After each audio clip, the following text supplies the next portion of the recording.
ఇదిన వాక్య ధ్యానాంశం. అబద్ధాలు నేర్పించేది ఎవరు?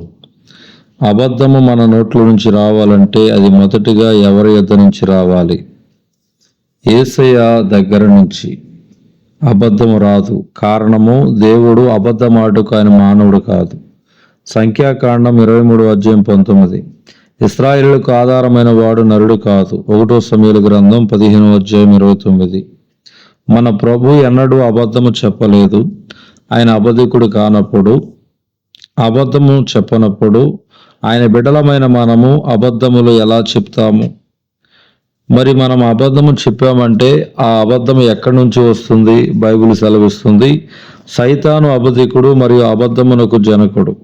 వాడు అబద్ధికుడును అబద్ధమునకు జనకుడునై ఉన్నాడు. యోహాను సువార్త 8:44. అనగా అబద్ధము సైతాను దగ్గరే పుడుతుంది. సైతాను దగ్గర పుట్టిన అబద్ధం మన నోట్లో నుంచి బయటికి ఎలా వస్తుంది? అబద్ధము చెప్పే ప్రతి ఒక్కరికి సైతానుకు మధ్య డైరెక్ట్ గానో లేదా ఇండైరెక్ట్ గానో కనెక్షన్ ఉంటుంది.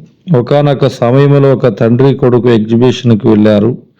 అక్కడ ప్రత్యేకమైనటువంటి ఒక గేమ్ ఉంది. ఆ గేమ్ ఆడడానికి 6 సంవత్సరాల వయసు దాటిన వాళ్ళకి మాత్రమే లోపలకు ప్రవేశం అని వ్రాస్తుంది. కానీ ఆ కొడుకు వయసు 5 సంవత్సరాలు. డాడీ 6 సంవత్సరాల వయసు వాళ్ళనే లోపలికి వెళ్ళనిస్తారంట కదా, నాకు ఆ గేమ్ ఆడాలని ఉంది, ఏం చేయాలి అని అడిగితే ఆ తండ్రి, నీ వయసు ఎంత అని వారు అడిగితే 6 సంవత్సరాలని చెప్పమని తన కొడుకును గేమ్ కౌంటర్ దగ్గరకు తీసుకెళ్ళాడు.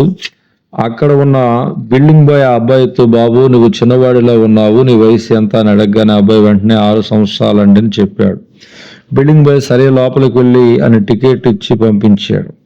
తర్వాత మరొక పక్కకి వెళ్ళి సరికి అక్కడ ఉన్న గేమ్ ఆడడానికి 6 సంవత్సరాల కంటే తక్కువ వయసు గల వారికి ఫ్రీకి టికెట్ అని రాస్తుంది. అప్పుడు ఆ అబ్బాయి గబగబా తండ్రి దగ్గరికి వచ్చి, డాడీ 6 సంవత్సరాల లోపు వాళ్ళందరికీ ఫ్రీ టికెట్ అంట, ఇప్పుడు ఏం చేయాలని అడిగితే ఆ తండ్రి, 6 సంవత్సరాల లోపు వాళ్ళందరికీ ఫ్రీ కదరా, నీ వయసు 5 సంవత్సరాలే కదా అని చెప్పి తన అబ్బాయిని తీసుకుని లోపలికి వెళ్ళిపోయాడు.